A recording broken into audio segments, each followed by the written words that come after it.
जब भगवान श्री राम ने अश्वमेध यज्ञ किया तो यज्ञ का घोड़ा घूमते घूमते देवपुर नाम के नगर में जा पहुंचा। उस नगर के राजा का नाम वीरमणि था।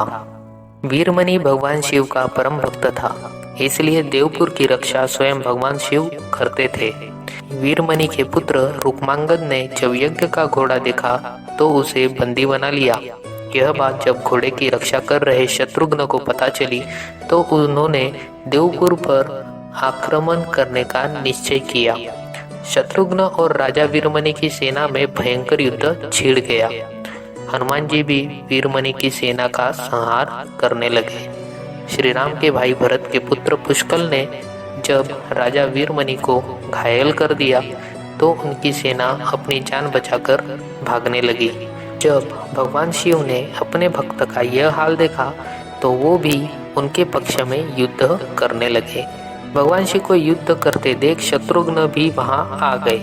दोनों में भयंकर युद्ध होने लगा। भगवान शिव ने वीरभद्र को पुष्कल से नंदी को हनुमान जी से युद्ध करने के लिए भेजा। वीरभद्र और पुष्कल का युद्ध 5 दिन तक चलता रहा। अंत में वीरभद्र ने पुष्कल का वध कर दिया। यह देखकर शत्रुघ्न को बहुत दुख हुआ। शत्रुघ्न और क्रोधित होकर शिवजी से युद्ध करने लगा।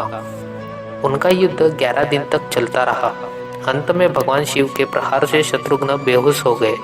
यह देख हनुमान जी स्वयं शिव से युद्ध करने लगे। हनुमान जी ने शिवजी से पूछा कि आप तो राम भक्त हैं, तो फिर हमसे युद्ध क्यों कर रहे हैं?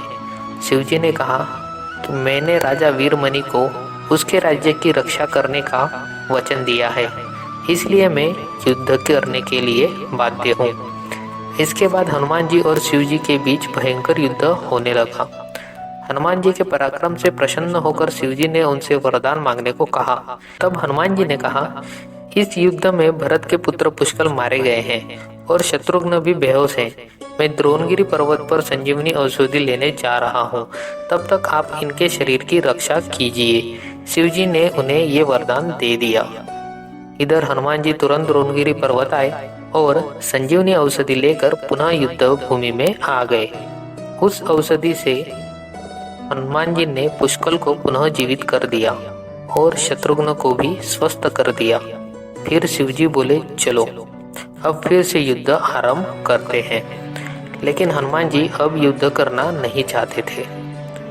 फिर महादेव बोले, युद्ध अनिवार्य है, और शिवजी ने अपना त्रिशूल हनुमान जी के ऊपर छोड़ दिया।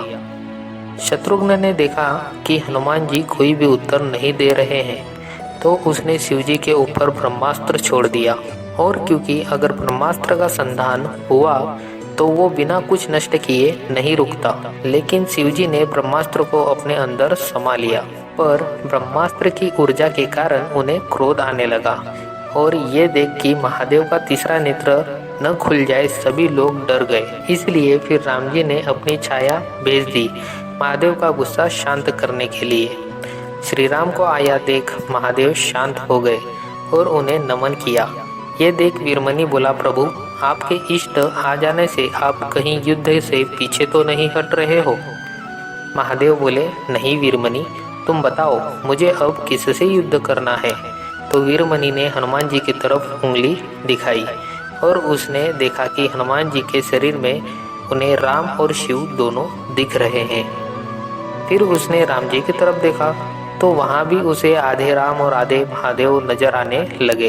ये देख वीरमणि समझ गया कि राम जी और महादेव दोनों अलग नहीं हैं, दोनों एक ही हैं और हनुमान में दोनों समाये हुए हैं। फिर वीरमणि ने अपने किए की क्षमा मांगी और अश्वमेध यज्ञ का अश्व राम सेना को सौंप दिया।